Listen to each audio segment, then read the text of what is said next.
So, record ko ulit.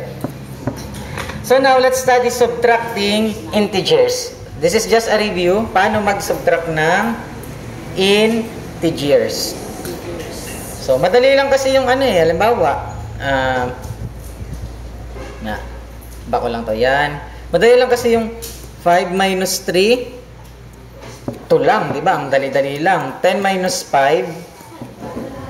5. So, madali lang siya. How about this one? 5 minus 9.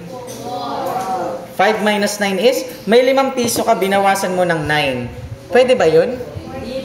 Wala. Pag 5 pesos yun, pag 5 pesos lang yung pera mo, syempre, binawasan ka pa ng 9, eh, lilima nga lang yung pera mo. So, impossible na siya. Magkakaroon ka na ng utang. Okay? The answer is negative 4. Pero dun siya gugulo ngayon. Hindi applicable dito yung bayad at utang. So, sa general rule ng ganito, 5 minus 9, automatic the answer is negative. Because the minuend is smaller than the subtrahen. Mas malaki yung binabawas kaysa dun sa babawasan. Ano? So, negative na agad ang sagot. Pero, hindi yan yung general rule. So, para mas madali gawin nating addition. Tandaan nyo, ito yung rules.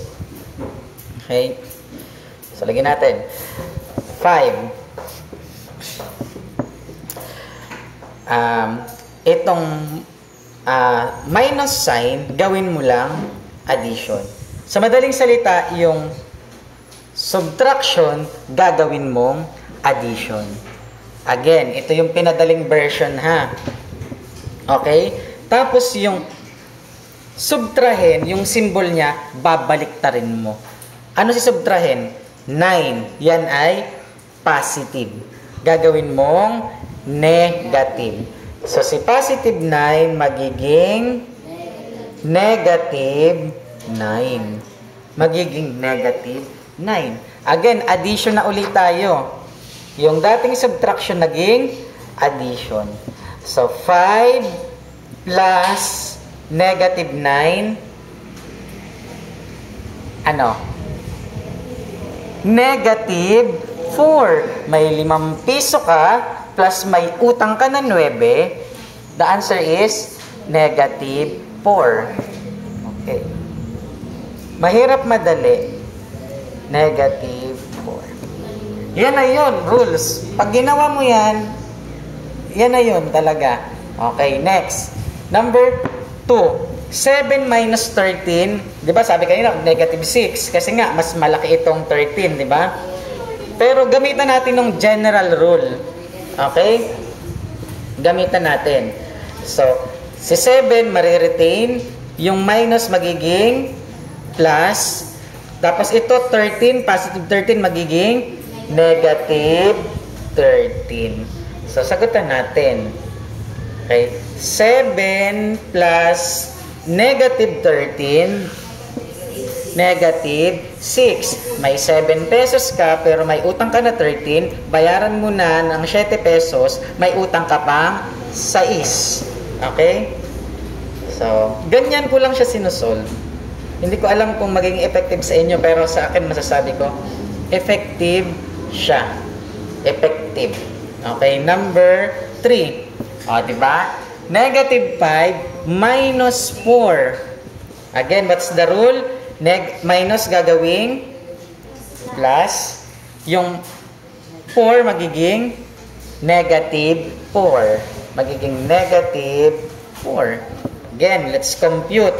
Negative 5 plus negative 4. Ilan? Ulit. May utang kang 5 piso. May utang kang 4. May pera ka ba o may utang ka pa? Magkano utang mo? Magkano utang mo? May utang ka 5 piso, may utang ka na naman 4. Magkano na utang mo lahat-lahat? 9. That's why the answer is negative 9. Kasi nga utang. Ang utang ay negative. Mahirap madali. Mahirap madali. Try natin. Diretso natin to. Parang mas nahirapan dito. Addition lang din yan. Ini-transpose nga natin sa addition eh. Next, number 4. Negative 7 minus 9. Oh. Again, yung minus gagawing plus. Yung positive 9 gagawing negative 9. Oh. What is the answer? Try natin. May utang kang 7, negative 7 plus. May utang ka na naman na 9. Ilan na utang mo? 16. That's why the answer is negative 16. Okay, mahirap madali. Okay, let's continue. Let's continue. Number 6. Yan, maganda na to. Gumaganda lahat ng ano, matry natin to. So, 8 minus negative 14. O, huwag tayong malito. Gawin natin yung rules. Negative up minus magiging plus. Negative magiging positive. Binabaliktad lang. Yung kanina positive, ginagawang negative. Babaliktarin mo yung symbol ni subtrahin. Okay? So, check natin. Negative 4 magiging positive 4. So, let's compute. 8 plus 4. What is the answer? 8 plus 4, 12. The answer is 12. May 8 pesos ka, dinagdagan mo ng 4, meron kang 12. Kahit i-type nyo yan sa calculator, 8, i-type nyo sa calculator, 8 minus negative 4, ang lalabas na sagot ay 12. Any question? Any question? Nakita niyo yung difference nung pinagkaiba nung addition and subtraction? Okay. Isa pa? Diretso? Number 7. Negative 9 minus negative 5. Okay, papa-assignment ako ha. Saan? Natin. Ano ang gagawin? Yung minus gagawing plus, yung negative magiging positive. So, hindi na siya negative 5, siya ay positive 5. Okay? Let's answer. Negative 9 plus negative 5. What is the answer? Ha? The answer is negative 4. Paano nangyari? Ulitin natin. May utang kang 9 plus mayroon kang 5 piso.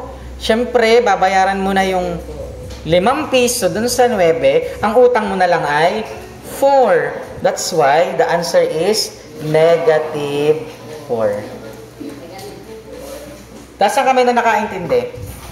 Yung hindi naintindihan, magulo. Mas naguluhan. Utang bayad lang mga bata ha. Utang bayad.